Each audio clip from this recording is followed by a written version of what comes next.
ನಮಸ್ಕಾರ. ಈ ಒಂದು HYT ಕ್ಲಾಸಲ್ಲಿ ಕ್ವಶನ್ ಪೇಪರ್ ಡಿಕೋಡಿಂಗ್ ಅಂದರೆ ಮೊನ್ನೆ ತಾನೇ ಮುಗಿದಂತಹ ಕರ್ನಾಟಕ ಜಿಯೋಗ್ರಫಿಗೆ ಸಂಬಂಧಪಟ್ಟ ಹಾಗೆ KA ಮತ್ತು KPSC ಕ್ವಶನ್ ಪೇಪರನ್ನು ಡಿಕೋಡ್ ಮಾಡಿದ್ದೆ. ಅದರಲ್ಲಿ ನಾನು ಯಾವುದ್ರಲ್ಲಿ ನೀವು PhD ಮಾಡಬೇಕು, ಯಾವುದನ್ನು HYT ಅಂತ ಕನ್ಸಿಡರ್ ಮಾಡಬೇಕು, ಹೇಗೆ ನೀವು ಹೋಮ್ವರ್ಕ್ ಮಾಡಬೇಕು ಅಂತೇಳಿ ಒಂದಿಷ್ಟು ಗೈಡ್ಲೈನ್ಸ್ ಕೊಟ್ಟಿದ್ದೆ. ಆ ಗೈಡ್ಲೈನ್ಸ್ಗೆ ಪೂರಕವಾಗಿ ನೋಟ್ಸ್ ಮಾಡಿದಂಥವರು ಸಚಿನ್ ಅಂತಕ್ಕಂತಹ HYT ವಿದ್ಯಾರ್ಥಿ. ಈ ಒಂದು ಹೋಮ್ವರ್ಕಲ್ಲಿ ನಮಗೇನು ಕಾಣುತ್ತೆ ಅಂತಂದರೆ ತನ್ಮಯತೆ, ಸಾಧಿಸಬೇಕನ್ನುವ ಛಲ, ಅದೇ ರೀತಿಯಾಗಿ ಪ್ರಾಮಾಣಿಕವಾಗಿ ಪರಿಶ್ರಮ ಆಗ್ತಕ್ಕಂತಹ ಒಂದು ಮನಸ್ಸು ನಮಗೆ ಸ್ಪಷ್ಟವಾಗಿ ಕಾಣುತ್ತೆ. ಆದ್ಮೇಲೆ ನೋಟ್ ಡೌನ್ ಮಾಡ್ಕೊತ ಹೋಗಿ ಇಂಪಾರ್ಟೆಂಟ್ ಪಾಯಿಂಟ್ಸ್ ಎಕ್ಸಾಮ್ಸ್ಗೆ ಯಾವ್ದು ಬರುತ್ತೆ ಅಂತೇಳಿ ಇಲ್ಲೆಲ್ಲವೂ ಇರ್ತಕ್ಕಂಥದ್ದು ಇಂಪಾರ್ಟೆಂಟು. ಓಕೆ, ಇದು ಸುಮ್ಮನೆ ವಿಡಿಯೋ ನೋಡ್ಕೊಂಡು ಹೋಗೋದ್ರಲ್ಲಿ ಅರ್ಥ ಇಲ್ಲ. ಬನ್ನಿ ನೇರವಾಗಿ ಟಾಪಿಕ್ಸಿಗೆ ಬರೋಣ.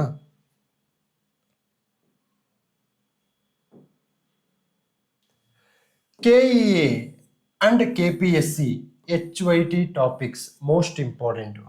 ಇದು ಪ್ರಶ್ನೆ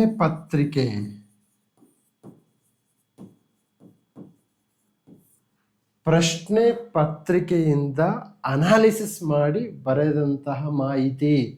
ನಾನು ಪ್ರತಿ ಬಾರಿ ಹೇಳ್ತಾ ಇದ್ದೀನಿ, ಪ್ರಶ್ನೆ ಪತ್ರಿಕೆಯಿಂದಲೇ ಪ್ರಶ್ನೆಗಳು ಬರುತ್ತೆ.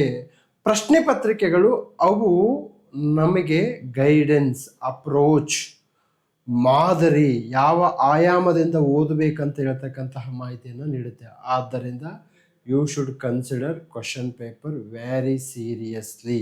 ಓಕೆ, ನೋಡಿ, ಉತ್ತರ ಕನ್ನಡ, ಕಾಳಿ ನದಿ, ಡೂ PhD. ಕಾಳಿ ನದಿಯ ಕುರಿತು ವರ್ಷಕ್ಕೆ ಕನಿಷ್ಠ 3 ಪ್ರಶ್ನೆಗಳು ಬರುತ್ತೆ ಕಾಳಿ ನದಿ ಕುರಿತು. ಸೊ ಅದಕ್ಕೆ ಕಾಳಿ ನದಿ ಕುರಿತು PhD ಅನ್ನು ಮಾಡಿದರೆ ತಪ್ಪಲ್ಲ. PhD ಅಂತಂದರೆ ಅದು ಅತಿಶಯೋಕ್ತಿ ಅಂತಾರೆ. ಏನಂದರೆ ಕಾಳಿ ನದಿ ಕುರಿತು ನೀವು ಥೀಸಿಸ್ ಬರಿಬೇಡಿ, ಅಂದರೆ ಅಷ್ಟು ಇನ್ಡೆಪ್ತ್ ಆಗಿ ಓದಿ ಅಂತ. That is the meaning of PhD. ಅಂದರೆ ಇರುವ ಸಾಮಾನ್ಯ ಅಂಶವನ್ನು ಅತ್ಯಂತ ಆಳವಾಗಿ ಮನಮುಟ್ಟವಾಗಿ ಹೇಳ್ಬೇಕಪ್ಪ ಅಂದರೆ ಅತಿಶಯೋಕ್ತಿಯನ್ನು ಬಳಕೆ ಮಾಡಬೇಕಾಗುತ್ತೆ. ನೋಡಿ, ಇದು ಕಾಳಿ ನದಿ. ಓಕೆ, ಸೊ ನಮಗೆ ಶಾಂತಿ ಸಾಗರ, ಇದು ಹರಿದ್ರಾ ನದಿಗೆ ಸಂಬಂಧಪಡುತ್ತೆ. ಹರಿದ್ರಾ ನದಿ ತುಂಗಾಭದ್ರದ ಉಪನದಿ. ನಿಮಗೆ ಕೃಷ್ಣೆಯ ಉಪನದಿ ತುಂಗಾಭದ್ರ ಅಂತ ಗೊತ್ತಿರುತ್ತೆ, ಅದು ಕೇಳಲ್ಲ, ಹೋಯ್ತು ಆ ಕಾಲ. ಕೃಷ್ಣೆಯ ಉಪನದಿ, ಘಟಪ್ರಭಾ ಕೇಳಲ್ಲ, ಘಟಪ್ರಭಾದ ಉಪನದಿಗಳು ಕೇಳ್ತಾ ಇದ್ದಾರೆ ಎಕ್ಸಾಮ್ಸ್ಗೆ. ನೋಡಿ, ನದಿಗಳ ಮೇಲೆ ಕನಿಷ್ಠ 1 ಪ್ರಶ್ನೆ, ಗರಿಷ್ಠ 3, 4, 2, 3 ಖಂಡಿತ ಬರುತ್ತೆ. ಸೊ ನದಿಗಳ ಕುರಿತು ಕೇಳಿದಂತಹ ಪ್ರಶ್ನೆಯನ್ನು ನೀವು ತಪ್ಪು ಮಾಡಿದರೆ ಡೆಫಿನೆಟ್ಲಿ ಎಕ್ಸಾಮ್ಸ್ ಕ್ಲಿಯರ್ ಮಾಡೋಕ್ಕೆ ಸಾಧ್ಯವೇ ಇಲ್ಲ. ನೀವು ಇಲ್ಲಿ PC ಇಂದ ಹಿಡಿದು KS ವರೆಗೂ ಯಾವುದೇ ಎಕ್ಸಾಮ್ ತೊಗೊಂಡ್ರು ಕರ್ನಾಟಕದಲ್ಲಿ ಕನಿಷ್ಠ 1 ಪ್ರಶ್ನೆ ನದಿಗಳ ಕುರಿತು ಬಂದೇ ಬರುತ್ತೆ, ಅರ್ಥ ಮಾಡ್ಕೋಬೇಕು ನೀವು. ಓಕೆ, ಸೊ ಈಗ ನಾವು 10ನೇ ಬ್ಯಾಚು ಆರಂಭ ಮಾಡ್ತಾ ಇದ್ದೀವಿ. ಓಕೆ, ಅಲ್ಲಿ ನಾವು ಏನ್ಷಿಯಂಟ್ ಆ್ಯಂಡ್ ಮಿಡಿವಲ್ ಹಿಸ್ಟ್ರಿಯಿಂದ ಸ್ಟಾರ್ಟ್ ಮಾಡ್ತಾ ಇದ್ದೀವಿ. ಎಲ್ಲ ಸಬ್ಜೆಕ್ಟು ಕವರ್ ಆಗುತ್ತೆ, like polity, history, economics, geography, science and tech, environment, general science, question paper decoding, current affairs, homework review. Then our team is going to ask a question related to this homework ಮಾಡಿದವರಿಗೆ ನಮ್ಮ ಕಡೆಯಿಂದ ಕಡ್ಡಾಯವಾಗಿ phone ಹೋಗುತ್ತೆ. ಅದರಲ್ಲಿ ನೀವು ಚೆನ್ನಾಗಿ ಹೇಳಿದರೆ good, very good and average. Okay, ಈ 3 ರಿಮಾರ್ಕ್ಗಳನ್ನು ಕೊಡ್ತಾ ಇರ್ತೀವಿ. ನೋಡಿ, ಮೋಸ್ಟ್ ಇಂಪಾರ್ಟೆಂಟು, ನೀವು ಪ್ರಾಚೀನ ಭಾರತದ ಇತಿಹಾಸವನ್ನು ಪುಸ್ತಕ ಆಯಾಮದಿಂದ ಓದಿದರೆ ಖಂಡಿತ ನಿದ್ದೆ ಬರುತ್ತೆ. ನನಗನ್ಸುತ್ತೆ ಯಾರಿಗಾದರೂ ನಿದ್ದೆ ಬರಲ್ಲ, ನನಗೆ ನಿದ್ರೆ ಬರಲಾರ್ದಂತಹ ರೋಗ ಇದೆ ಅಂತಂದರೆ just if they read ancient history, ಆರಾಮವಾಗಿ ಒಂದು ಗಾಢವಾದ ಗೊರಕೆ ಹೊಡ್ಕೊಂತ ನಿದ್ದೆ ಮಾಡ್ಬೋದು. ಓಕೆ, ಅಷ್ಟು ಬೋರಿಂಗ್ ಹಿಡಿಯುತ್ತೆ. ಓಕೆ, ಸೊ ನೀವು ಸರ್ NCERT ಓದಲ್ಲ, ಸ್ಟೇಟ್ ಬುಕ್ಸ್ ಓದಲ್ಲ, ಆ ಥರ ಬುಕ್ಸ್ ಯಾವುದಾದ್ರೂ ಓದಿ, ಆದರೆ ಎಕ್ಸಾಮ್ ಆ್ಯಂಗಲಿಂದ ಓದೋದು ಭಾಳ ಇಂಪಾರ್ಟೆಂಟು. ನೀವೆಲ್ಲ ಶಾಸನಗಳನ್ನು ಓದಬೇಡಿ. ಗಿರ್ನಾರ್ ಶಾಸನ, ರುದ್ರದಾಮನ್ ಸಂಸ್ಕೃತ ಭಾಷೆಯಲ್ಲಿ ಇದೆ, ಎಕ್ಸಾಮ್ಸಿಗೆ ಬರುತ್ತೆ.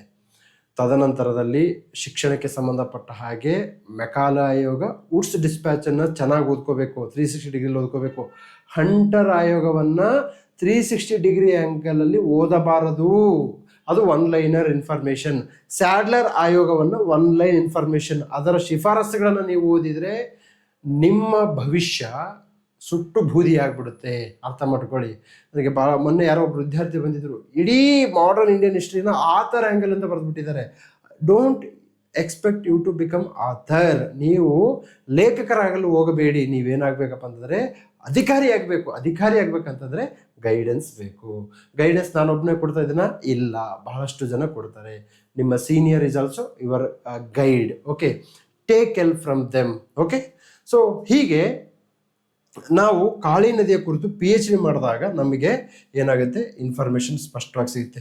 ನಿಮಗೆ ಹರಿದ್ರಾ ನದಿ ಗೊತ್ತಿಲ್ಲ ಅಂದರೆ ಕಷ್ಟ ಆಗುತ್ತೆ. ಆಯಿತು, ಗೊತ್ತಿಲ್ಲ, ಸಂತೋಷ. ಈಗ ತಿಳ್ಕೊಳ್ಳಿ, ಬಂದಿದೆಯಲ್ಲ ಪ್ರಶ್ನೆ ಪತ್ರಿಕೆಯಲ್ಲಿ ಬಂದಿದೆ. ಪ್ರಶ್ನೆ ಪತ್ರಿಕೆನ ಸುಮ್ಮನೆ ನೀವು ಆ ಆನ್ಸರ್ಸನ್ನು ನೋಡ್ಕೊಂಡು ಹೋಗ್ಬಿಟ್ರೆ ಲಾಭ ಇಲ್ಲ. ನೋಡಿ, ಮಾಗಡಿ ಕೆರೆ, ಕುಮದ್ವತಿ ನದಿ.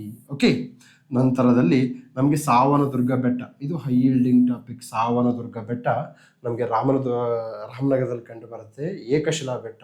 ಓಕೆ, ತದನಂತರದಲ್ಲಿ ಕರ್ನಾಟಕದಲ್ಲಿ ಕಂಡು ಬರುವ ಕೃಷಿ ವಲಯಗಳು 10. ಇದು C ಗ್ರೂಪ್ ಲೆವೆಲ್ ಕೇಳ್ತಾರೆ. ನೀವೇನಾದರೂ IAS ಲೆವೆಲ್ಲು KS ಲೆವೆಲ್ ಓದಬೇಕಪ್ಪ, ಈಗ ಫಾರ್ ಎಕ್ಸಾಂಪಲ್ KS ಲೆವೆಲ್ ಓದಬೇಕಂದ್ರೆ ಈ 10 ವಲಯಗಳ ಗುಣಲಕ್ಷಣಗಳನ್ನು ಕೇಳ್ತಾರೆ.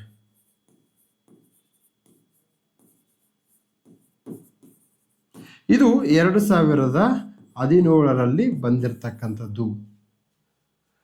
ಕರ್ನಾಟಕದಲ್ಲಿ ಕಂಡುಬರುವ ಕೃಷಿ ವಲಯಗಳ ವೈಶಿಷ್ಟ್ಯತೆಗಳು ಏನು ಅಂತಕ್ಕಂಥದ್ದು ಎಕ್ಸಾಮ್ಸ್ಗೆ ಬಂದಿದೆ. ಓಕೆ, ತದನಂತರದಲ್ಲಿ hill stations and locations. Okay, Kemmannagundi, Chikkamagaluru. Okay, so Baba Budangiri, ಇಥಿಯೋಪಿಯಾದಿಂದ ಕಾಫಿ ಬರುತ್ತೆ. ಕಾಫಿ ಮತ್ತು ಈವನ್ ರಾಗಿ ಸಹ ಕರ್ನಾಟಕದ ಮೂಲ ಬೆಳೆ ಅಲ್ಲ. ಸೊ ರಾಗಿ ಯಾವ ದೇಶದ ಬೆಳೆ ಅನ್ನೋದನ್ನ ಕಾಮೆಂಟ್ ಸೆಕ್ಷನಲ್ಲಿ ಕಾಮೆಂಟ್ ಮಾಡಿ. ಓಕೆ, ಸೊ ಬಿಳಿಗಿರಿ ರಂಗನ ಬೆಟ್ಟ, HYT high yielding topic. Okay, ನೋಡಿ ಇಲ್ಲಿ 2 ಲೈನ್ ಅಂತ ಬರೆದಿರ್ತಾರೆ. ಕೆಮ್ಮಣ್ಣಗುಂಡಿ 2 ಲೈನ್ ಅಂದರೆ 2 ಲೈನ್ ಓದಬೇಕಂತ. ಬಿಳಿಗಿರಿ ರಂಗನ ಬೆಟ್ಟ it is A high yielding topic. Okay, ನೋಡಿ ಇದ್ರ ಎಷ್ಟು ಚೆನ್ನಾಗಿ ಬರ್ಕೊಂಡು ಹೋಗಿದ್ದಾರೆ ಅಂತಂದರೆ ಇದ್ರ ಮೇಲೆ ಕನಿಷ್ಠ ಅಂದರೆ ಅವರು ಒಂದು 2 ಪ್ರಶ್ನೆನ ಅಟೆಂಡ್ ಮಾಡ್ಬೋದು. ನೀವು ಸೆಲೆಕ್ಷನ್ನು ರಿಜೆಕ್ಷನ್ ಆಗ್ತಕ್ಕಂಥದ್ದು 1 ಅಥವಾ 2 ಅಂಕಗಳಲ್ಲಿ ಇದ್ದರೆ ದೆನ್ ಯು ನೀಡ್ ಗೈಡೆನ್ಸ್. ಸಾಕಷ್ಟು ಬರೀ ಪುಸ್ತಕಗಳನ್ನು ಓದಿದಾರ ನೋಡಿ, ಎಲ್ಲ ಪುಸ್ತಕಗಳ ಇತಿಮಿತಿ ನನಗೆ ಸ್ಪಷ್ಟವಾಗಿ ಗೊತ್ತಿದೆ. ನಾನೇ ಬರೆದಂತಹ ಪುಸ್ತಕವನ್ನು ನಾನೇ 5 ಬಾರಿ ಓದಿದರೆ ನನ್ನ ಪುಸ್ತಕದ ಕುರಿತು ನನಗೆ ಫ್ರಸ್ಟ್ರೇಷನ್ ಆಗುತ್ತೆ. ಸೊ ನೀವು 5 ಬಾರಿ ರಿವಿಷನ್ ಮಾಡಿದೆ, 6 ಬಾರಿ ರಿವಿಷನ್ ಮಾಡಿದೆ ಅಂದರೆ ಮೆಕ್ಯಾನಿಕಲಿ ಯುವರ್ ರಿವೈಸಿಂಗ್, ಅಂದರೆ ಎಲ್ಲರೂ ಹೇಳ್ತಾ ಇದ್ದಾರೆ ಅದಕ್ಕೆ ರಿವೈಸ್ ಮಾಡ್ತಾ ಇದ್ದೀನಿ. Okay, just time pass reading ಆಗುತ್ತೆ. No, that's not a good idea. So after reading 3 to 4 times then switch over to the question paper. Okay, ತದನಂತರದಲ್ಲಿ ನಂದಿದುರ್ಗ, ಇದು ಚಿಕ್ಕಬಳ್ಳಾಪುರದಲ್ಲಿ ಕಂಡು ಬರುತ್ತೆ. ನಂದಿದುರ್ಗ ರೇಡಿಯಲ್ ಡ್ರೈನೇಜ್, ವೃತ್ತಾಕಾರದ ನದಿ ವ್ಯವಸ್ಥೆ. ಉತ್ತರ ಪಿನಾಕಿನಿ, ದಕ್ಷಿಣ ಪಿನಾಕಿನಿ ನದಿಗಳಲ್ಲಿ ಕಂಡು ಬರ್ತಕ್ಕಂಥದ್ದನ್ನು ನೋಡ್ಬೋದು. ತುಂಬ ಇನ್ಡೆಪ್ತ್ ಇನ್ಫಾರ್ಮೇಷನ್ನು ನೀವು ಅಲ್ಲಿ ತಿಳ್ಕೊಬೇಕಾಗುತ್ತೆ. ಓಕೆ, ತದನಂತರದಲ್ಲಿ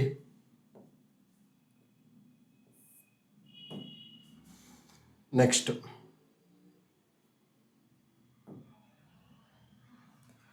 ಬೀಚಸ್. ಕಾರವಾರ, ಬಿಂಗೆ, ಬೇಲೆಕೆರೆ, ಪೆಣಂಬೂರು ಬೀಚ್. ಈ ಬೀಚ್ಗಳು ನೋಡಿ, ಕಾರವಾರದಲ್ಲಿ ಇದು south Karwar, north Ankola, south Ankola. ಅಂದರೆ ತುಂಬ ಸೂಕ್ಷ್ಮವಾಗಿ ಕೇಳಿದ್ದಾನೆ. ಓಕೆ, ಸೊ ನೀವೇನು ಮಾಡಬೇಕು, ಕಾರವಾರ ಬೀಚ್ ಕಾಳಿ ನದಿ, ಹೊನ್ನಾವರ ಬೀಚ್ ಶರಾವತಿ ನದಿ. ಸೊ ಹೀಗೆ ಬೀಚ್ಗಳು ಅರ್ಧ ಚಂದ್ರಾಕೃತಿಯಲ್ಲಿದೆಯಾ, ಆ ಬೀಚ್ಗಳು ಯಾವ ಒಂದು ನದಿಗಳನ್ನು ಆ ಒಂದು ಸಮುದ್ರಕ್ಕೆ ಸೇರಿಸುತ್ತೆ. Exams most important. ನೋಡಿ, ಕರಾವಳಿ ಅಂತಂದರೆ ಎಕ್ಸಾಮಿನರ್ಸ್ಗೆ ತುಂಬ ಲವ್. ಸೊ ಎಕ್ಸಾಮಿನರು ಯಾವುದನ್ನು ಪ್ರೀತಿಸ್ತಾನೆ ಆ ಅಂಶವನ್ನು ನೀವು ಪ್ರೀತಿಸಿದರೆ ಅದು ಪರೀಕ್ಷೆ ಕ್ಲಿಯರ್ ಮಾಡ್ತಕ್ಕಂತಹ ಒಂದು ಕ್ರಮ. ಓಕೆ, ಸೊ ಇದನ್ನು ಆಥರ್ ಬುಕ್ಸಲ್ಲಿ ಹೇಳಲ್ಲ. ನೋಡಪ್ಪ, ಕಾರವಾರ ಬೀಚ್ ಎಲ್ಲಿದೆ, ಅದನ್ನು ಯಾವ ಆ್ಯಂಗಲಿಂದ ಕೇಳ್ತಾರೆ ಅಂತೇಳಿ ಆಥರ್ ಬುಕ್ಸು ಸಹಜವಾಗಿ ಹೇಳಲ್ಲ. ಸೊ ಅದಕ್ಕೆ ಬೇಕಾಗಿರ್ತಕ್ಕಂಥದ್ದು ಏನಂದರೆ ಗೈಡೆನ್ಸ್. ಓಕೆ, ಸಾವನದುರ್ಗ ಬೆಟ್ಟ ಮತ್ತೆ ಬಂತು. ಇದು ಒಂದು ಏಕಶಿಲಾ ಬೆಟ್ಟ, ಮಾಗಡಿ ತಾಲೂಕಿನ ರಾಮನಗರ. ಸೊ ಅಲ್ಲಿ ನರಸಿಂಹ ಟೆಂಪಲ್ ಪ್ರಸಿದ್ಧಿ. ಓಕೆ, ತದನಂತರದಲ್ಲಿ ನದಿಗಳು ಅವುಗಳು ಉಂಟು ಮಾಡ್ತಕ್ಕಂತಹ ಜಲಪಾತಗಳು, ಗೋಕಾಕ್ ಜಲಪಾತ, ಮಹದಾಯಿ, ಅಘನಾಶಿನಿ, ಇವು ಮೈನರ್ ರಿವರ್ಸ್ ಬಗ್ಗೆ ತುಂಬ ತಲೆ ಕೆಡಿಸ್ಕೋಬೇಕು. ಈಗ ಘಟಪ್ರಭಾ, ಗೋಕಾಕ್ ಜಲಪಾತ ಎಲ್ರಿಗೂ ಗೊತ್ತು, ಆದರೆ ಅಘನಾಶಿನಿ ನದಿ ಉಂಚೋಳಿ ಜಲಪಾತವನ್ನು ಸೃಷ್ಟಿ ಮಾಡುತ್ತೆ ಅನ್ನೋದನ್ನ ತುಂಬ ಸ್ಪಷ್ಟವಾಗಿ ತಿಳ್ಕೊಂಡು, ಇವು ಮೈನರ್ ರಿವರ್ಸ್ ಅಂತ ಹೇಳ್ತೀನಿ. ಓಕೆ, ತದನಂತರದಲ್ಲಿ ಬೀಚಸ್ ಅಂಡ್ ಐಲ್ಯಾಂಡ್ಸ್ ಇನ್ ಕರ್ನಾಟಕ, ಇದು ಎಕ್ಸಾಮ್ಸ್ಗೆ ಬಹಳ ಇಂಪಾರ್ಟೆಂಟ್. ನೋಡಿ, ಬೀಚಸ್ ಅಂದ್ರೆ ಕರಾವಳಿ ಅಂತಂದ್ರೆ ತುಂಬಾ ಇಷ್ಟ. ಓಕೆ ನೋಡಿ, ಅಂಜಿದೀವಿ ದ್ವೀಪ ಉತ್ತರ ಕನ್ನಡ, ಕುರಮಗಡ ದ್ವೀಪ ಉತ್ತರ ಕನ್ನಡ. ಮರವಂತೆ ಬೀಚ್ ಬಗ್ಗೆ ಕ್ವಶನ್ ಕೇಳಿದ್ದಾರೆ. ಮರವಂತೆ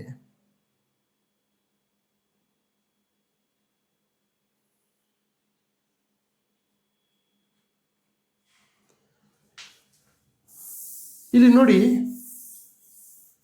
ಈ ಮರವಂತೆ ಬೀಚ್ ಇದೆಯಲ್ಲ, ಇದು ಮರವಂತೆ ಬೀಚ್ ಎಕ್ಸಾಮ್ಸ್ಗೆ ಬಹಳ important. Okay,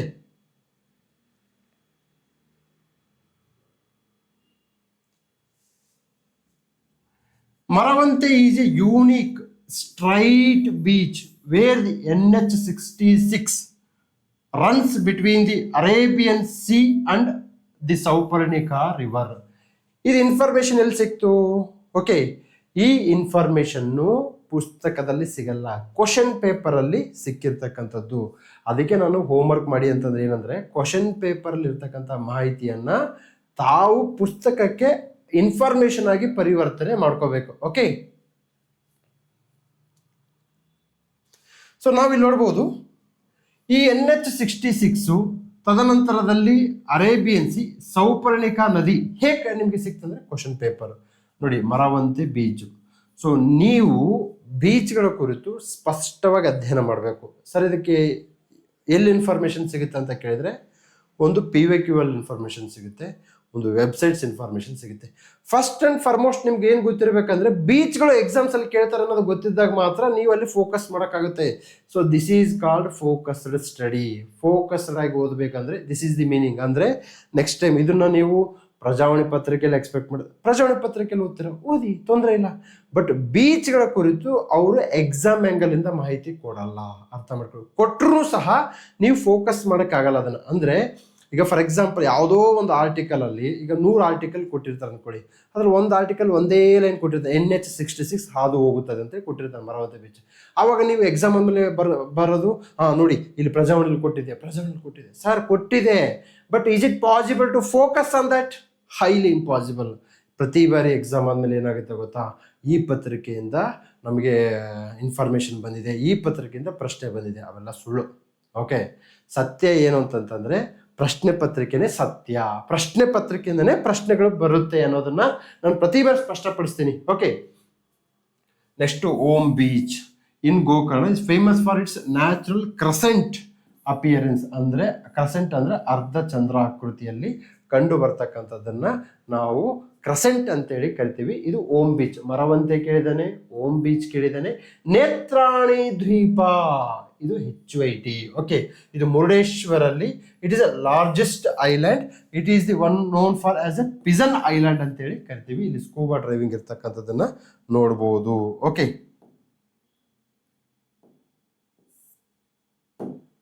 so next St. Mary's ದ್ವೀಪ, known as Coconut Island, which is known for its basaltic rock formation. ನೋಡಿ, ಸೆಂಟ್ ಮೇರಿಸ್ ದ್ವೀಪ high yielding topic, note down ಮಾಡ್ಕೊಳ್ಳಿ. ಇದು ಮಲ್ಪೆ ಹತ್ರ ಕಂಡು ಬರುತ್ತೆ. ಒಟ್ಟು 4 ದ್ವೀಪಗಳನ್ನು ಒಳಗೊಂಡಿದೆ. ಬಸಾಲ್ಟಿಕ್ ಫಾರ್ಮೇಶನ್ ಇದೆ. ಏನಕ್ಕೆ ಇದನ್ನು ಕೋಕೋನಟ್ ಇಲ್ಲ ಅಂದ್ರೆ ಅಲ್ಲಿ ಕೋಕೋನಟ್ಗಳನ್ನು ಜಾಸ್ತಿ ಬೆಳೀತಾರೆ. ಓಕೆ, ಯಾಕೆ ಅಲ್ಲಿ ಕೋಕೋನಟ್ಗಳನ್ನು ಬೆಳೀತಾರೆ ಅಂದ್ರೆ ಆ ಕೋಕೋನಟ್ಗಳನ್ನು ಬೆಳೆಯಲು ಬೇಕಾದಂತಹ ಮಣ್ಣು, ಉಪ್ಪು ಮಿಶ್ರಿತ ನೀರು, ಇವೆಲ್ಲವೂ ಪೂರಕವಾದ ವಾತಾವರಣ ಅಲ್ಲಿ ಕಂಡು ಬರುವುದರಿಂದ ಇದು ನಾವೇನಂತೀವಿ, ಸೆಂಟ್ ಮೇರಿಸ್ ದ್ವೀಪನ್ನ ಕೋಕೋನಟ್ ಐಲ್ಯಾಂಡ್ ಅಂತೀವಿ. ಸೆಂಟ್ ಮೇರಿಸ್ ದ್ವೀಪದ ಕುರಿತು ತಾವುಗಳು PhD ಅನ್ನು ಮಾಡಬೇಕು. ಓಕೆ, ತದನಂತರದಲ್ಲಿ ವನ್ಯಜೀವಿಧಾಮ ಜಿಲ್ಲೆಗಳು. ಸೊ ಅರಬಿಟ್ಟು ವನ್ಯಜೀವಿಧಾಮ, ಕಾವೇರಿ, ಕಪ್ಪತಗುಡ್ಡ, ಬಂಕಾಪುರ, ಇವು PYQ ಆ್ಯಂಗಲಿಂದ ಓದಬೇಕು. ನೀವು ಪುಸ್ತಕದಲ್ಲಿ ಓದಕ್ಕೆ ಒಂದು 50 ಕೊಟ್ಬಿಡ್ತಾರೆ ವನ್ಯಜೀವಿಧಾಮಗಳು, ಆ ಸಂದರ್ಭದಲ್ಲಿ ಓದಕ್ಕಾಗಲ್ಲ. ನೋಡಿ, ನಿಮಗೆ ಬಂಕಾಪುರ ವನ್ಯಜೀವಿಧಾಮ ಕುರಿತು, ನವಿಲುಧಾಮ ಕುರಿತು ನಿಮಗೆ ಇನ್ಫಾರ್ಮೇಶನ್ ಗೊತ್ತಿಲ್ಲ ಅಂದ್ರೆ that's your problem, because he has already given a hint for you. I am going to ask Bankapura. Kappattagudda famous ಏನಕ್ಕೆ? Famous for medicinal plant. So next ಮತ್ತೆ ಬರುತ್ತೆ ನೋಡಿ, ಕೋಸ್ಟಲ್ ಪ್ಲೇನ್ಸ್ ಆಫ್ ಕರ್ನಾಟಕ. ನಾನು ಅದಕ್ಕೆ ಹೇಳ್ತೀನಿ, ಸೊ ಕರಾವಳಿ ಅಂತಂದ್ರೆ ಎಕ್ಸಾಮಿನರ್ಸ್ಗೆ ತುಂಬಾ ಇಷ್ಟ. Coastal plains of Karnataka. So coastal ಅಲ್ಲಿ ನಮ್ಮ ಕರ್ನಾಟಕದ, it is a part of India's west coastal plain. ಇದು ಚಿಕ್ಕದಾಗಿದ್ದು ದಕ್ಷಿಣಕ್ಕೆ ಹೋಗುತ್ತಾ ಮಂಗಳೂರು, ದಕ್ಷಿಣ ಕನ್ನಡದಲ್ಲಿ ಹೆಚ್ಚು ದೊಡ್ಡದಾಗಿ ಕಂಡು ಬರುತ್ತೆ. ನೋಡಿ, ಕರ್ನಾಟಕದಲ್ಲಿ ಮೇಲೆ ಚಿಕ್ಕದಿದೆ ಹಾಕಿದ್ದಾರೆ ಸಚಿನ್, ನೋಡಿ ತುಂಬಾ ಚೆನ್ನಾಗಿ ಕಂತು ಹೋಗಿದ್ದಾರೆ. ಓಕೆ, ದಕ್ಷಿಣ ಕನ್ನಡದಲ್ಲಿ ಹೈಯೆಸ್ಟ್ ಆಗುತ್ತೆ. ಸೊ ಕ್ವಶನ್ ಬರುತ್ತೆ, ಕರಾವಳಿ ಅತ್ಯಂತ ವಿಶಾಲವಾಗಿರುವುದು ಉಡುಪಿಯಲ್ಲಿ ಅಂದ್ರೆ that statement is a wrong. ದಕ್ಷಿಣ ಕನ್ನಡದಲ್ಲಿ ಅತ್ಯಂತ ವಿಸ್ತಾರವಾಗಿ ಕಂಡು ಬರುತ್ತೆ. So this is the approach, this is the statement wise questions. ಇದು ಸ್ಟೇಟ್ಮೆಂಟ್ ವೈಸ್ ಕೇಳಿದಾಗ ನೀವು ಈ ರೀತಿಯಾಗಿ ಆನ್ಸರ್ ಮಾಡಬೇಕಾಗುತ್ತೆ. ಓಕೆ, ನೆಕ್ಸ್ಟು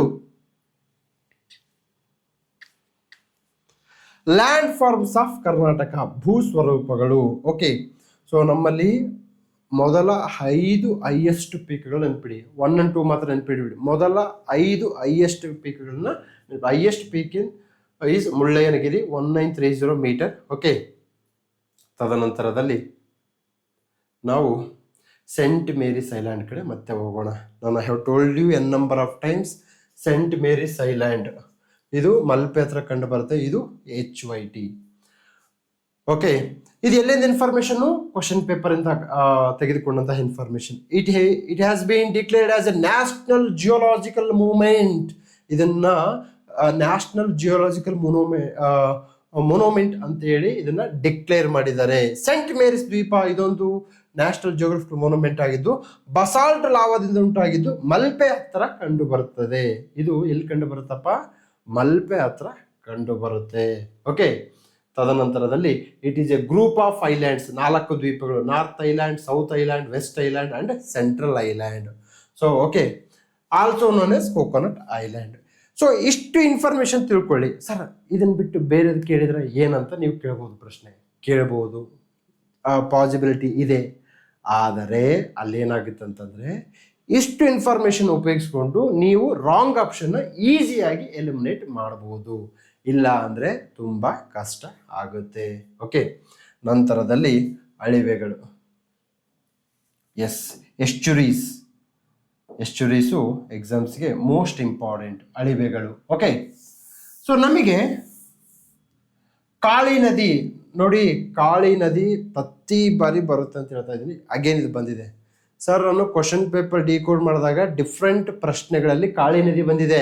ಓಕೆ, ಯಾಕೆ ನಾವು ಅಪಾಸ್ ಆರ್ಡರ್ ಆಗಿ ಬರೆದಿದ್ದು ಅಂತಂದರೆ, ಒಂದು ಪ್ರಶ್ನೆಯ ಇನ್ಫಾರ್ಮೇಶನ್ ತಗೊಂಡು ಹೋಮ್ವರ್ಕ್ ಆಗಿ ಕನ್ವರ್ಟ್ ಮಾಡಿದಾಗ ಕಾಳಿ ನದಿ ಪದೇ ಪದೇ ಪದೇ ಅಪಿಯರ್ ಆಗ್ತಾ ಇದೆ. ಓಕೆ, ಕಾರವಾರದಲ್ಲಿ ಸಮುದ್ರ ಸೇರುತ್ತದೆ, ಕಾರವಾರ ಸೀಬರ್ಡ್ ನೌಕಾನೆಲೆ. ಓಕೆ, ಗಂಗಾವಳಿ ಅಂಕೋಲಾ ಹತ್ತಿರ ಅಳಿವೆಯನ್ನು ರಚಿಸುತ್ತದೆ. ನೋಡಿ, Gangavali Ankola. Okay, Aghanashini Kumta, Sharavathi Honnavar. Okay, so ಅದಕ್ಕೆ ನೀವೇನು ಮಾಡಬೇಕು, ಯಾವಾಗಲೂ ಈ ಕರ್ನಾಟಕದಲ್ಲಿ ವೆಸ್ಟ್ ಫ್ಲೋಯಿಂಗ್ ರಿವರ್ಸ್ ಬಗ್ಗೆ ತುಂಬ ಸ್ಪಷ್ಟವಾದ ಇನ್ಫಾರ್ಮೇಶನ್ ನಿಮಗೆ ಗೊತ್ತಿರಬೇಕು. West flowing rivers. Okay, west flowing rivers are the high yielding topic for the examiner. Okay, ನಂತರದಲ್ಲಿ ಮೋಯರ್ ನದಿ ಕರ್ನಾಟಕ ಮತ್ತು ತಮಿಳುನಾಡು ಬಾರ್ಡರ್ನಲ್ಲಿ ಹರಿಯುತ್ತದೆ. ಓಕೆ, ಮೋಯರ್ ನದಿ, ಕಬಿನಿ ನದಿ. ಸೊ ನಮಗೆ ಯಾವ ನದಿ ಯಾವ ನ್ಯಾಷನಲ್ ಪಾರ್ಕಲ್ಲಿ ಹರಿದು ಹೋಗುತ್ತದೆ ಅನ್ನೋದು ಸಹ ಭಾಳ ಇಂಪಾರ್ಟೆಂಟ್. ಉದಾಹರಣೆ, ಮಾನಸ್ ನದಿ ಮಾನಸ್ ನ್ಯಾಷನಲ್ ಪಾರ್ಕಲ್ಲಿ ಹರಿದುಕೊಂಡು ಹೋಗುತ್ತೆ. ರಾಮಗಂಗಾ ನದಿ ಯಾವ ನ್ಯಾಷನಲ್ ಪಾರ್ಕಲ್ಲಿ ಹರಿಯುತ್ತದೆ ಅನ್ನೋದನ್ನು ಕಾಮೆಂಟ್ ಸೆಕ್ಷನ್ ಕಮೆಂಟ್ ಮಾಡಿ. ಓಕೆ, ನೆಕ್ಸ್ಟು ಪಾಲರ್, ವೈಗೈ, ಸುವರ್ಣಮುಖಿ, ಬ್ರಾಹ್ಮಿಣಿ, ಬೈತರಣಿ ಇವೆಲ್ಲ ಸ್ವತಂತ್ರವಾಗಿ ಹರಿಯುವ ಪೂರ್ವಾಭಿಮುಖದ ನದಿಗಳು. ಇದು ಪ್ರಶ್ನೆಯಲ್ಲಿ ಬಂದಂತಹ ಒಂದು ಮಾಹಿತಿ. ನೋಡಿ, ನೀವು ಇಲ್ಲಿಯವರೆಗೂ ನಿಮಗೆ ಬ್ರಾಹ್ಮಿಣಿ, ಬೈತರಣಿ ನದಿ ಗೊತ್ತಿಲ್ಲ ಅಂತಂದರೆ ನೀವು ಎಕ್ಸಾಮ್ಸನ್ನು ಏನು ಸರಿಯಾಗಿ ಓದ್ತಾ ಇಲ್ಲ ಅಂತ ನಾನು ಭಾವಿಸ್ತೀನಿ. ಓಕೆ, ಯಾಕೆ ಸರ್ ನೀವು ಬ್ರಾಹ್ಮಣಿ ಬೈತರಣಿನ ಓದ್ಬೇಕಂತ ಹೇಳಿದ್ರೆ ಅಂದರೆ, sir these reverse are already appeared N number of times in previous year question paper. Okay, so ಏನು ಇವು ಬ್ರಾಹ್ಮಣಿ, ಬೈತರಣಿ, ಪಾಲರ್, ವೈಗೈ, ಇಲ್ಲೆಲ್ಲ ಬರ್ತವೆ. ವೈಗೈ ಇವೆಲ್ಲ ಏನಪ್ಪ ಅಂದರೆ ಯಾವುದೇ ನದಿಗಳ ಉಪನದಿಗಳು ಅಲ್ಲ. ಇವು ನೇರವಾಗಿ ಹುಟ್ಟಿ ನೇರವಾಗಿ ಬಂಗಾಳ ಕೊಲ್ಲಿಗೆ ಸೇರ್ತಕ್ಕಂತಹ ನದಿಗಳು. ಫಾರ್ ಎಕ್ಸಾಂಪಲ್ ಬ್ರಾಹ್ಮಣಿ ಮತ್ತು ಬೈತರಣಿ ಮಹಾನದಿಯ ಉಪನದಿಗಳಂದ್ರೆ that statement is wrong. Okay, so ಯಾಕೆ ನಾವು ಪಾಲರ್, ವೈಗೈ, ಸುವರ್ಣಮುಖಿ, ಬ್ರಾಹ್ಮಣಿ, ಬೈತರಣಿ ಬಗ್ಗೆನೇ ಫೋಕಸ್ ಮಾಡಿದ್ವಿ ಅಂದರೆ because these rivers appeared in the PYQs. Okay, next Periyar ನದಿ, ಶರಾವತಿ, ಬೇಡ್ತಿ, ಉದ್ಯಾವರ, ನೇತ್ರಾವತಿ, ಕುಂತಿಪುಂಜ, ನರ್ಮದಾ, ತಪತಿ, ವರಾಹಿ, ಪೈಸ್ವನಿ ಇವು ಪಶ್ಚಿಮಾಮುಖವಾಗಿ ಸ್ವತಂತ್ರವಾದ ನದಿಗಳು. ಈಗ ನೋಡಿ, Narmada, Tapati west flowing rivers, Kali, Sharavathi, Netravathi west flowing rivers, ಇವುಗಳ ಬಗ್ಗೆ ಎಲ್ರಿಗೂ ಗೊತ್ತು. ಇವುಗಳು ಬಿಟ್ಟು ಬೇರೆ ಹೋಗ್ತಾ ಇದ್ದಾನೆ. Now is focusing on Udyavara, Bedthi, Aghanashini, Gangavali, Sita, ಈ ನದಿಗಳ ಕುರಿತು ಮಾಹಿತಿಯನ್ನ ಕೇಳ್ತಾ ಇದ್ದಾನೆ. ಓಕೆ, ಸೊ ನಂತರದಲ್ಲಿ ನಮಗೆ ಇಲ್ಲಿ most important full confusing.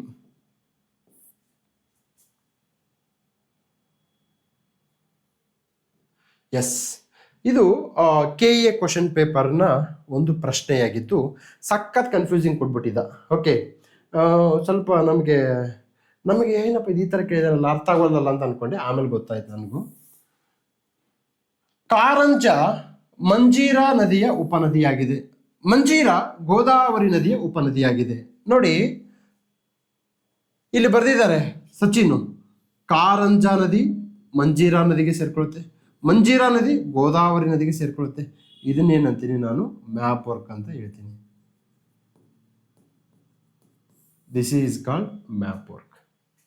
Okay, so ಹೀಗೆ ನೀವು ಮ್ಯಾಪಿನ ಮೂಲಕ ಬಿಡಿಸಿದಾಗ ನಿಮಗೆ ಸ್ಪಷ್ಟವಾಗಿ ನೆನಪಿರುತ್ತೆ. ಕರೆಕ್ಟ್ ಆನ್ಸರ್ಸ್ನ ಟಿಕ್ ಮಾಡ್ಬೋದು. ನೀವು ಕರೆಂಟ್ ಅಫೇರ್ಸಿಂದ ಎಕ್ಸಾಮ್ಸ್ ಕ್ಲಿಯರ್ ಮಾಡ್ತಾರೆ ಅಂದರೆ ಶುದ್ಧ ಸುಳ್ಳು. ಪ್ರತಿ ತಿಂಗಳು ಮ್ಯಾಗ್ಝಿನ್ಗೆ 6 ರಿಂದ 8 ಅವರ್ ಕೊಟ್ಟರೆ ಸಾಕೈತೆ. ನನಗೆ 4 ಅವರು, ಬಟ್ ನನ್ನಷ್ಟು ಕಡಿಮೆ ತೊಗೋಬೇಡಿ. ನೀವು ಸ್ವಲ್ಪ ಇನ್ನೂ ಅಂಗನವಾಡಿ ಮಕ್ಕಳ ಥರ, ನಾನೀಗ ಹೈಸ್ಕೂಲು ಅಥವಾ ಕಾಲೇಜಿನ ವಿದ್ಯಾರ್ಥಿ ಥರ. ಸೊ ಪ್ರತಿ ತಿಂಗಳು ನಾನು ಕರ್ನಾಟಕದ ಮ್ಯಾಗ್ಝಿನಲ್ಲಿ ಇಂಪಾರ್ಟೆಂಟ್ ಅಂಶಗಳನ್ನು ನನ್ನ HOT ಕ್ಲಾಸಲ್ಲಿ ಪಾಠ ಮಾಡ್ತಾ ಇರ್ತೀನಿ. ಓಕೆ, ನಾನು ಪ್ರತಿ ಬಾರಿ ಪ್ರೂವ್ ಮಾಡಿದ್ದೀನಿ. ನಾನು ಓದಬೇಡ ಅಂದಿದ್ದು ಎಕ್ಸಾಮ್ಸಿಗೆ ಬಂದಿರತಕ್ಕಂಥದ್ದು ಉದಾಹರಣೆ ಇಲ್ಲ. ಸ್ಪೆಷಲಿ ಕರೆಂಟ್ ಅಫೇರ್ಸ್ ಅರ್ಥ ಮಾಡ್ಕೊಳ್ಳಿ. ನಾನು ಇದನ್ನು ಓದಬೇಡಪ್ಪ ಅಂತ ಹೇಳಿದರೆ ಅದು ಎಕ್ಸಾಮ್ಸಿಗೆ ಬಂದಿರೋಕ್ಕೆ ಚಾನ್ಸ್ ಇಲ್ಲ. ಯಾಕಂದರೆ 1 ವರ್ಷದ ಕರೆಂಟ್ ಅಫೇರ್ಸ್ ನಾನು ಮಾಡಿದ್ದೀನಿ already. See, we have not witnessed anywhere the questions which I have told, don't read.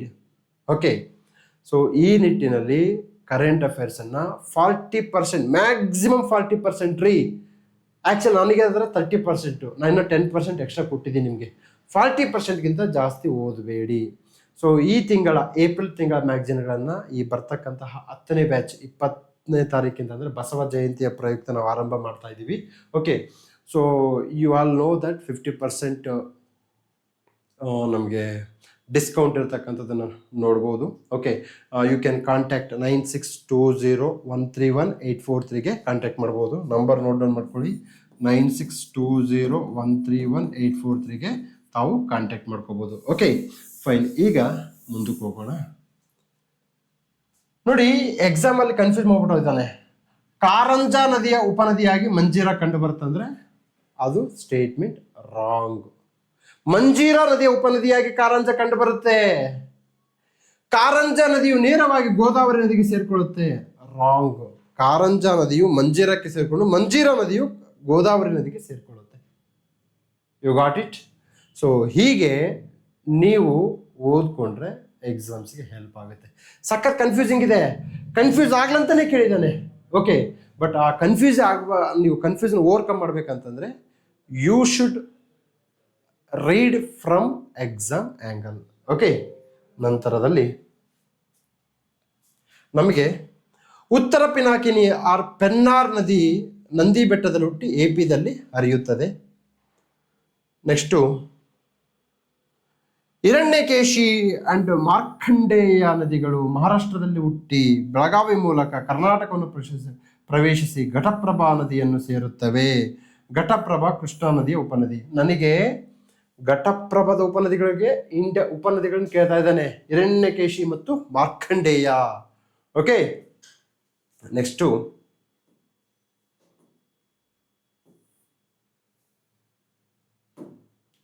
ನದಿಗಳು ಹರಿಯುವ ಕ್ರಮ ನೋಡಿ.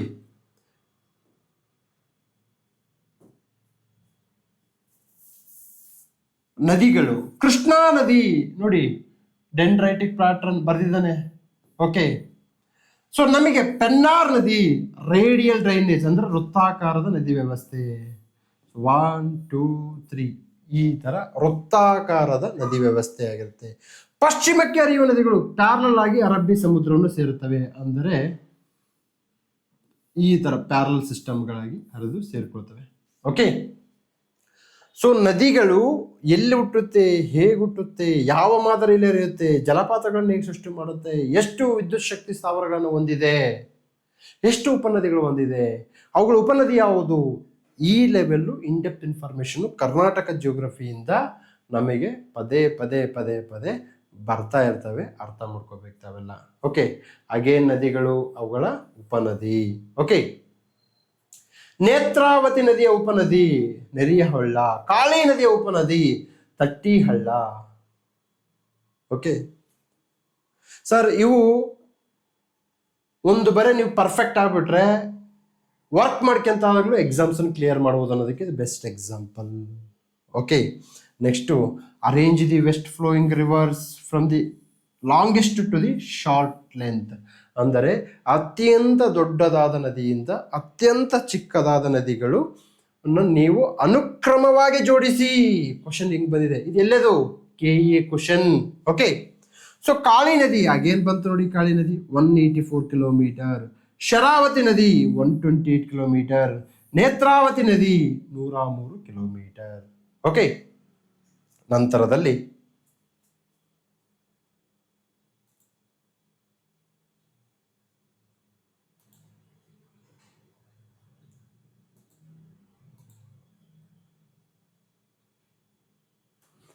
ನೆಕ್ಸ್ಟು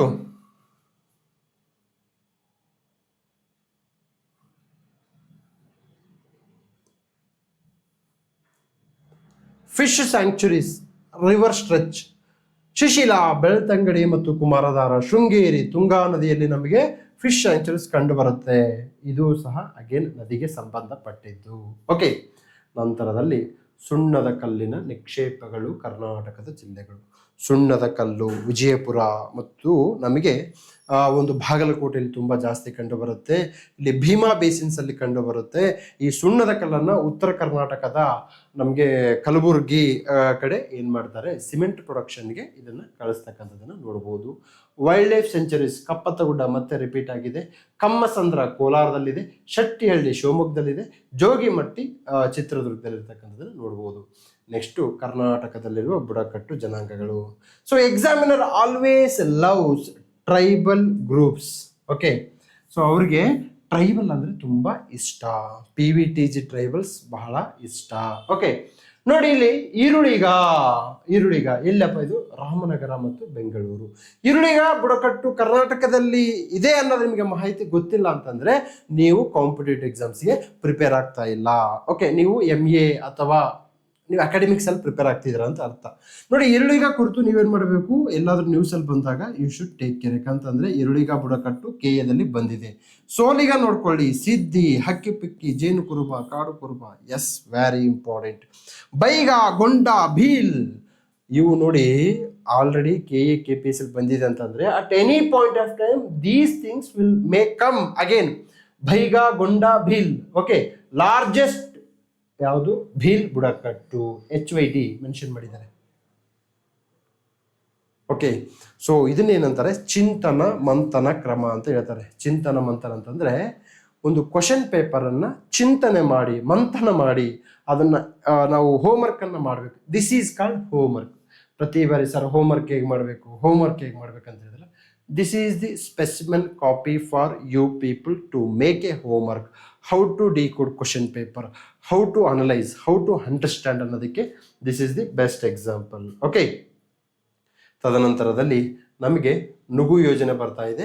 ನುಗು ಅಂತಕ್ಕಂಥದ್ದು ಕಬಿನಿಯ ಉಪನದಿ, ಕಬಿನಿ ಅಂತಕ್ಕಂಥದ್ದು ಕಾವೇರಿಯ ಉಪನದಿ. ಈ ನುಗು ಜಲಾಶಯ ಮೈಸೂರಿನಲ್ಲಿ ಕಂಡು ಬರತಕ್ಕಂಥದ್ದು. ಓಕೆ. ತದನಂತರದಲ್ಲಿ ನಮ್ಮ ರಾಷ್ಟ್ರೀಯ ಹೆದ್ದಾರಿಗಳು, ರಾಜ್ಯ ಹೆದ್ದಾರಿಗಳು ಪರೀಕ್ಷೆಗೆ ಇಂಪಾರ್ಟೆಂಟು.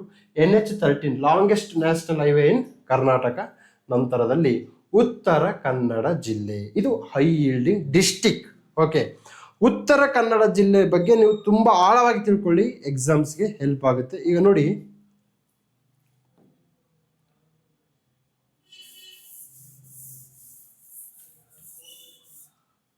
ಸೊ FDA 2018 ಬಂದಿದೆ, KA 2023, VAO, FDA, CHSC, UPSC.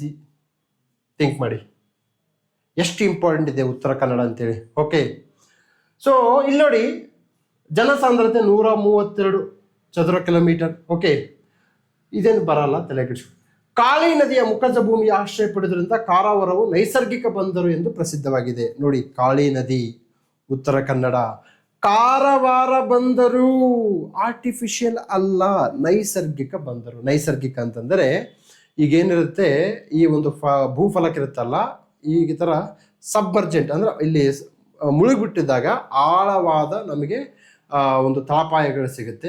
ಆಳವಾದ ಅಂದರೆ ಅಲ್ಲಿ ಒಂದು ಕರಾವಳಿ ತುಂಬ ಆಳವಾಗಿದ್ದಾಗ ಆ ಹಡಗುಗಳು ಬಂದು ನಿಲ್ಲಕ್ಕೆ ಈಸಿ ಆಗುತ್ತೆ, ಅದು ನೈಸರ್ಗಿಕ ಬಂದರು. ಓಕೆ. ಸೊ ಹೀಗೆ ನಮಗೆ ಇಲ್ಲಿ ಕಾಳಿ ನದಿಯಿಂದ ಕಾರವಾರ ಬಂದರು ಉಂಟಾಗಿದೆ, ಅದು ನೈಸರ್ಗಿಕ ಬಂದರು. ನನಗೆ ಹೆಂಗ್ ಸಿಕ್ತು, ಉತ್ತರ ಕನ್ನಡದ ಕುರಿತು ನಾನು ವರ್ಕ್ ಮಾಡಕ್ಕೆ ಸ್ಟಾರ್ಟ್ ಮಾಡಿದೆ. ಸಚಿನ್ ಏನ್ ಮಾಡಿದೆ, ನಾನು ಹೇಳಿದ್ದೆ ಕ್ವಶನ್ ಪೇಪರ್ ಡಿಕೋಡ್ ಮಾಡ್ಬೇಕಾದ್ರೆ, ಉತ್ತರ ಕನ್ನಡದ ಕುರಿತು ನೀವು ಹೈ ಯೀಲ್ಡಿಂಗ್ ಟಾಪಿಕ್ ಹೋಮ್ವರ್ಕ್ ಮಾಡಿ ಅಂತ ಹೇಳಿದ್ದೆ. He has done it. Okay. ಉತ್ತರ ಕನ್ನಡದಲ್ಲಿ ಕಂಡು ಬರುವ ಮಣ್ಣು ಲ್ಯಾಟ್ರೈಟ್ ಮಣ್ಣು. ಲ್ಯಾಟ್ರೈಟ್ ಮಣ್ಣು ಏನಾಗುತ್ತಪ್ಪ ಅಂದ್ರೆ ಅತ್ಯಂತ ಹೆಚ್ಚು ಮಳೆ ಮತ್ತು ಹೆಚ್ಚು ತಾಪಮಾನ ಇರತಕ್ಕಂಥ ಪ್ರದೇಶದಲ್ಲಿ ಕಂಡು ಬರುತ್ತಿದ್ದು, ಇದು ಗೋಡಂಬಿ ಬೆಳೆಯನ್ನು ಬೆಳೆಯಲು ಅನುಕೂಲ ಮಾಡಿಕೊಡುತ್ತೆ. ಇದನ್ನು ನಾವು ಕನ್ಸ್ಟ್ರಕ್ಷನ್ ಅಲ್ಲಿ ಬಳಸಬಹುದು. ಅಲ್ಯೂಮಿನಿಯಂ ಮತ್ತು ಐರನ್ ಕಂಟೆಂಟ್ ಇರೋದ್ರಿಂದ ಇದು ಕೆಂಪು ಕಲರ್ಗಳಲ್ಲಿ ಕಂಡು ಬರುತ್ತೆ. ಸೊ ಇಲ್ಲೇನಾಗುತ್ತಪ್ಪ ಅಂತಂದ್ರೆ ಈ ಒಂದು ಹಾವಿಯಾಗೋಕೆ ಜಾಸ್ತಿ ಕಂಡು ಬರೋದ್ರಿಂದ ನೀರೆಲ್ಲ ಹಾವಿಯಾಗಿ ನೀರಿನಲ್ಲಿ ಕಂಡು ಬರ್ತಕ್ಕಂತಹ ಈ ಕಬ್ಬಿಣಗಳು ಮತ್ತು ಅಲ್ಯೂಮಿನಿಯಂ ಮಣ್ಣಿನಲ್ಲೇ ಉಳಿದುಕೊಳ್ಳುತ್ತೆ. ಓಕೆ. ಕಾಳಿ ನದಿ ಗೆರುಸೊಪ್ಪ ಜಲವಿದ್ಯುತ್ ಯೋಜನೆ KPCL 240 megawatt. Okay. Uttara Kannada ಜಿಲ್ಲೆ ಕರ್ನಾಟಕದ 12% ಅರಣ್ಯ ಪ್ರದೇಶವನ್ನು ಒಳಗೊಂಡಿದೆ. ಕೊಡಚಾದ್ರಿ ಗಿರಿಧಾಮ, ಕೊಡಚಾದ್ರಿ. ಓಕೆ. ಸಿರಿಸಿ ತಾಲೂಕು ಪ್ರಸಿದ್ಧ ಟ್ರೆಕ್ಕಿಂಗ್ ತಾಣ. ಸಸ್ತಾವನ ಕಡಲ ತೀರ, ಅಂಕೋಲ ಅಪರೂಪದ ಕೆಸರು ಮಣ್ಣಿನ ತೀರ. ಓಕೆ. ನೆಕ್ಸ್ಟ್ ಮೋಸ್ಟ್ ಇಂಪಾರ್ಟೆಂಟ್ ನೋಡಿ,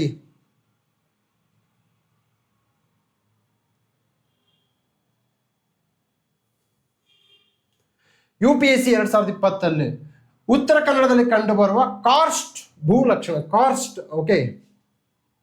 ಇದು ಯಾಣ. ನೋಡಿ, ಯಾಣ ಅಂತಕ್ಕಂಥ ಪ್ರದೇಶ ಸುಣ್ಣದ ಕಲ್ಲಿನ ಗುಹೆಗಳು. ಓಕೆ. ಈ ಸುಣ್ಣದ ಕಲ್ಲಿನ ಗುಹೆಗಳು ಎಲ್ಲಿ ಕಂಡು ಬರುತ್ತೆ ಅಂದ್ರೆ ಯಾಣದಲ್ಲಿ ಕಂಡು ಬರುತ್ತೆ. ಈ ಯಾಣ ಅಂತಕ್ಕಂಥದ್ದು ಒಂದು ಜಿಯೋಗ್ರಫಿ, ಒಂದು ರೀತಿಯ ಭೂಸ್ವರೂಪಗಳು, ಸಂಚಯನ ಮತ್ತು ಸವಕಳಿಯಿಂದ ಉಂಟಾಗ್ತಕ್ಕಂತಹ ವಿವಿಧ ಭೂಸ್ವರೂಪಗಳಲ್ಲಿ ಇದು ಒಂದು ಭೂಸ್ವರೂಪ, ಸುಣ್ಣದ ಕಲ್ಲಿನ ಗುಹೆ, ಯಾಣ. ಓಕೆ.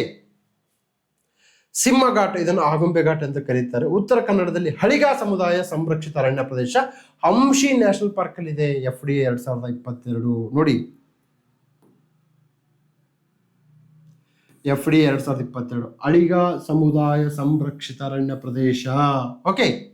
ನಂತರದಲ್ಲಿ UPSC 2019 ದೇವಭಾಗ ಭಾರತೀಯ ನೌಕಾನೆಲೆಗೆ ಪ್ರಸಿದ್ಧವಾಗಿದೆ.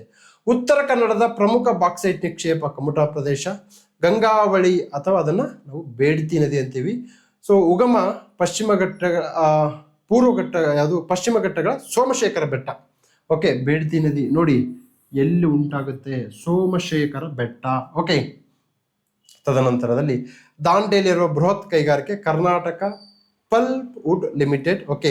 ಮುರುಡೇಶ್ವರ, ಇದು ಭಟ್ಕಳ ತಾಲೂಕಲ್ಲಿ ಕಂಡು ಬರುತ್ತೆ. ಓಕೆ. ನಂತರದಲ್ಲಿ ಏಷ್ಯಾದ 2ನೇ ಅತಿ ದೊಡ್ಡ ಎತ್ತರದ ಶಿವನ ಪ್ರತಿಮೆ, ನೇಪಾಳದ ಕೈಲಾಸನಾಥ ಮಹಾದೇವ ಫಸ್ಟ್ ಆಗಿರುತ್ತೆ. ಕಾವಳ ಸರೋವರ. ಓಕೆ. ಸೊ ನೆಕ್ಸ್ಟು SDA 2019ರಲ್ಲಿ ಕರಾವಳಿಯಲ್ಲಿ ತೆಂಗು ಹೆಚ್ಚಾಗಿ ಬೆಳೆಯಲು ಕಾರಣ ತೆಂಗಿಗೆ ಮರಳು ಮಿಶ್ರಿತ ಗೋಡು ಮಣ್ಣು, ಹೆಚ್ಚಿನ ತೇವಾಂಶ, ಉಪ್ಪು ನೀರಿನ ಸಾಮೀಪ್ಯ ಬೇಕು. ಇವೆಲ್ಲ ಕರಾವಳಿಯಲ್ಲಿ ಇವೆ. ನೆಕ್ಸ್ಟ್ FDAದು ಗೆರುಸೊಪ್ಪ ಜಲವಿದ್ಯುತ್ ಕಾಳಿ ನದಿ, ಸೂಫಾ ಅಣೆಕಟ್ಟು ಕಾಳಿ ನದಿ, ಹೊನ್ನಾವರ ಶರಾವತಿ ನದಿಯ ಮುಖಜ ಭೂಮಿ. ಓಕೆ, ಮಾಗೋಡು ಜೋಗ ಜಲಪಾತದ ಬಳಿಯ ಗ್ರಾಮದಲ್ಲಿ ಇರ್ತಕ್ಕಂಥದ್ದು. ನೆಕ್ಸ್ಟು ಉತ್ತರದಿಂದ ದಕ್ಷಿಣಕ್ಕೆ ಹರಿತಕ್ಕಂತಹ ನದಿಗಳು, ಉತ್ತರದಿಂದ ದಕ್ಷಿಣಕ್ಕೆ ಹರಿತಕ್ಕಂತಹ ನದಿಗಳು. ಓಕೆ,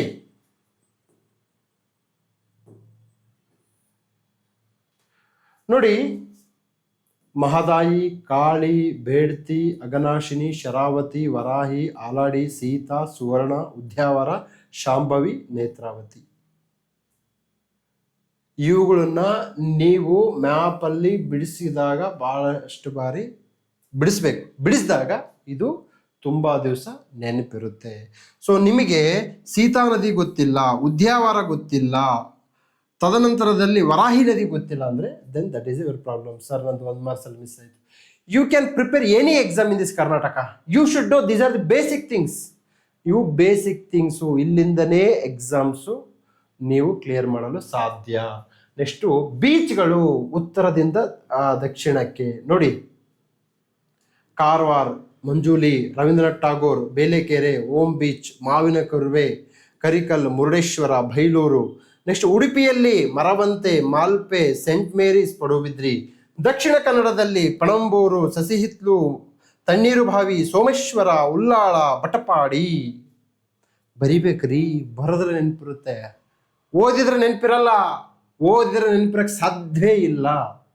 ಓಕೆ, ಬರಿಬೇಕು. ನೋಡಿ, ದಕ್ಷಿಣ ಕನ್ನಡದಲ್ಲಿ ಯಾವಿದ್ದಾವೆ, ಉಡುಪಿಯಲ್ಲಿ ಯಾವಿದ್ದಾವೆ, ಉತ್ತರ ಕನ್ನಡದಲ್ಲಿ ಯಾವಿದೆ ಅನ್ನೋದನ್ನು ತುಂಬ ಕ್ಲಿಯರ್ ಕಟ್ಟಾಗಿ ಸಚಿನ್ ಬರೆದಿದ್ದಾನೆ. ಓಕೆ, ಸೊ ನೆಕ್ಸ್ಟು ನಮಗೆ ಯಾಣ. ನಮಗೆಲ್ಲ ಗೊತ್ತಿದೆ, ಯಾಣ ಕರ್ನಾಟಕದ ಸ್ವಿಟ್ಜರ್ಲ್ಯಾಂಡ್. ಕಾರಣ ಹಸಿರು ಹುಲ್ಲುಗಾವಲು, ಸುಣ್ಣ ಕಲ್ಲಿನ ಗುಹೆಗಳು ಮತ್ತು ಟ್ರೆಕ್ಕಿಂಗ್ಗೆ ಫೇಮಸ್ಸು. ಓಕೆ, ಪಶ್ಚಿಮದಿಂದ ಪೂರ್ವಕ್ಕೆ ಪ್ರವಾಸೋದ್ಯಮ ಕಾರವಾರ, ದಾಂಡೇಲಿ, ಶಿರಸಿ, ಜೋಗ. ಓಕೆ, ನೀಲಿ ಕ್ರಾಂತಿ ಬಗ್ಗೆ ನಮಗೆಲ್ಲ ಗೊತ್ತಿದೆ. ನೋಡಿ, ಕಾಳಿ ನದಿ ಯೋಜನೆ ಒಟ್ಟು 6 ವಿದ್ಯುತ್ ಕೇಂದ್ರಗಳಿವೆ. ನಾಗಜರಿ, ಕೊಡಸಳ್ಳಿ, ಗೇರುಸೊಪ್ಪ, ಸೂಪ, ಕಸ್ತೂರಿ, ಬೆಳ್ಳಿಕಲ್. 6 ವಿದ್ಯುತ್ ಕೇಂದ್ರಗಳು. ಯಾವುದು? ಕಾಳಿ ನದಿ. Okay, next Konkan Karnataka, Netrani. Okay, Netrani ನಮಗೆ ಒಂದು ದ್ವೀಪ. ಓಕೆ, ನೆಕ್ಸ್ಟ್ ಅಗೇನ್ ಆ ಸಾವನದುರ್ಗದ ಬೆಟ್ಟದ ಕುರಿತು ಮತ್ತೆ ಹೋಮ್ವರ್ಕನ್ನು ಮಾಡಿದ್ದಾನೆ. FDA 2019, KA 2022, KA 2023, MTS 2019, group C 2020ಯಲ್ಲಿ ಕೇಳಿದ್ದಾರೆ. ಓಕೆ, ಸೊ ಬಿಳಿಗಿರಿ ಮತ್ತು ಕರಿಗಿರಿ ಎಂಬ 2 ಶಿಖರಗಳನ್ನು ಸಾವನದುರ್ಗ ಹೊಂದಿದೆ. ನೋಡಿ, ಯಾವುದು? ಗ್ರೂಪ್ ಸಿ 2020ಯಲ್ಲಿ ಕೇಳಿದ್ದಾನೆ. So this information given in the question paper. So that question has to be converted into your homework, then you have to go through. Okay, ತದನಂತರದಲ್ಲಿ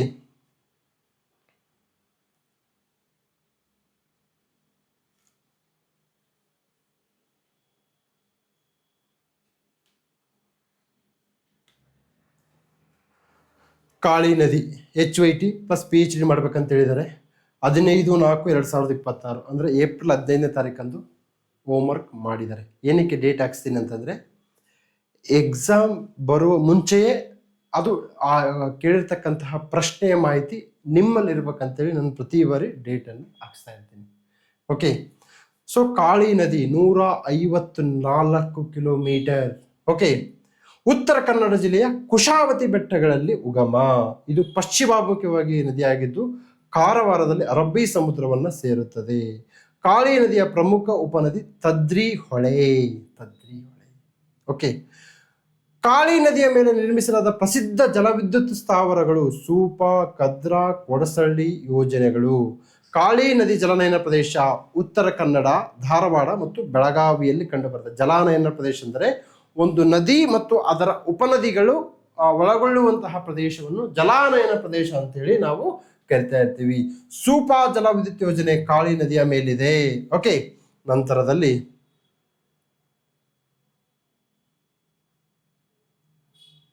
so Kali ನದಿಯ ಕುರಿತು ನೋಡ್ಬೇಕಿಲ್ಲಿ. ನೋಡಿ, ಅಬ್ಸರ್ವ್ ಮಾಡಿ. KA, FDA, SSC, KS, KA, CPO, KPSC 2020, KS 18. ಯಾಕೆ sir Kali ನದಿ ಇಷ್ಟು important? That is how exam question paper is going to come. So ನೀವೇನು ಅನ್ಕೊಂತೀರಾ, ಪುಸ್ತಕ ಪುಸ್ತಕ ಪುಸ್ತಕ ಓದಿ.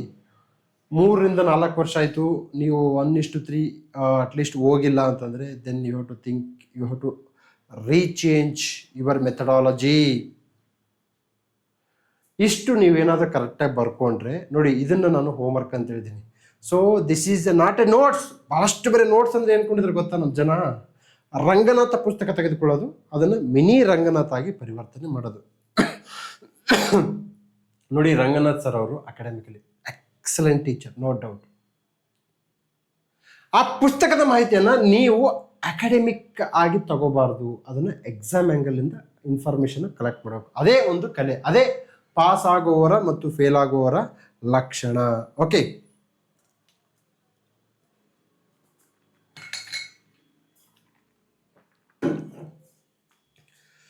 ಸೊ ನೋಡಿ, ಇಷ್ಟು ಕಾಳಿ ನದಿಯ ಕುರಿತು ಕ್ವಶನ್ ಬಂದಿದ್ದಾವೆ. ಓಕೆ, ಕಾಳಿ ನದಿಯನ್ನು ಸೇರಿಸುವ ರಾಷ್ಟ್ರೀಯ ಜಲಮಾರ್ಗ ನ್ಯಾಷನಲ್ ವಾಟರ್ ವೇ 12 ಇಲ್ಲಿದೆ ನೋಡಿ. ಓಕೆ, ಸೊ ಕಾಳಿ ನದಿಯ ಬುಡಕಟ್ಟು, ಕಾಳಿ ನದಿಯ ಒಂದು ಅದರ ಸಮೀಪ ಕಂಡು ಬರ್ತಕ್ಕಂಥದ್ದು ಸಿದ್ಧಿ ಸಮುದಾಯ. ನೆಕ್ಸ್ಟು ಬಿಳಿಗಿರಿ ರಂಗನ ಬೆಟ್ಟ, ಭಾಳ ಇಂಪಾರ್ಟೆಂಟ್ ಎಕ್ಸಾಮ್ಸ್ಗೆ, ಇದು HYT. Okay,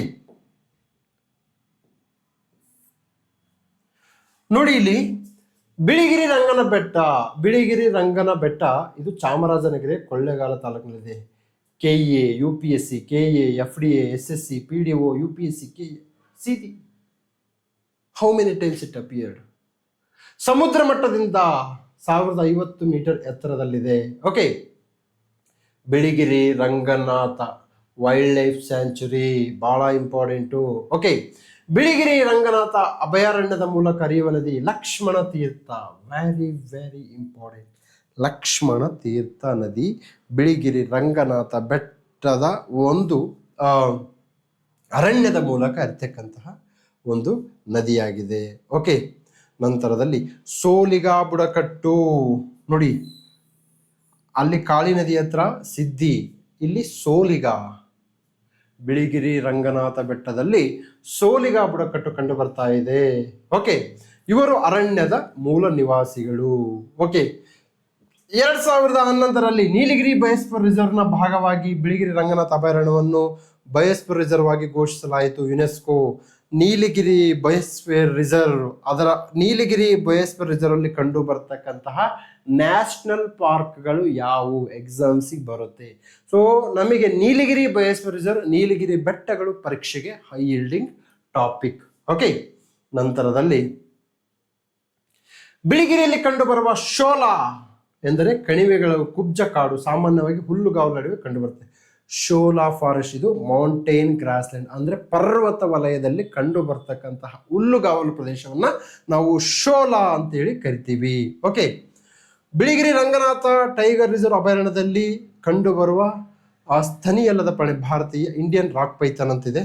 okay, next Biligiri Rangana Betta, Bandipur national park, Mudumalai, Nagarhole, Sathyamangalam ನೊಂದಿಗೆ ಸಂಪರ್ಕಿಸುವ ಸಂರಕ್ಷಿತ ಪ್ರದೇಶ Nilgiri biosphere reserve. Sathyamangalam tiger reserves ಎಕ್ಸಾಮ್ಸ್ಗೆ ಇಂಪಾರ್ಟೆಂಟ್, ಮಧುಮಲೈ ಟೈಗರ್ ರಿಸರ್ವ್ಸ್ ಎಕ್ಸಾಮ್ಸ್ಗೆ ಇಂಪಾರ್ಟೆಂಟ್. ಓಕೆ, ನಂತರದಲ್ಲಿ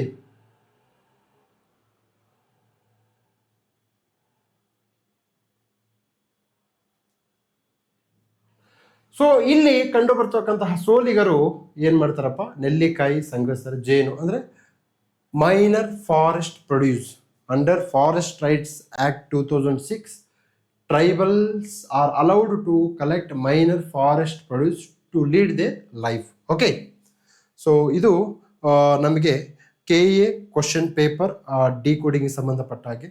blue flag beaches of India, ಮೊದಲ ಭಾರತೀಯ ನೀಲಿ ಧ್ವಜ ಬೀಚ್ ಚಂದ್ರಭಾಗ ಬೀಚ್. ಇದನ್ನು ಬ್ಲೂ ಫ್ಲಾಗ್ ಅಂತಾನೆ ಕರೀರಿ, ನೀಲಿ ಧ್ವಜ ಅಂತ ಬೇಡ.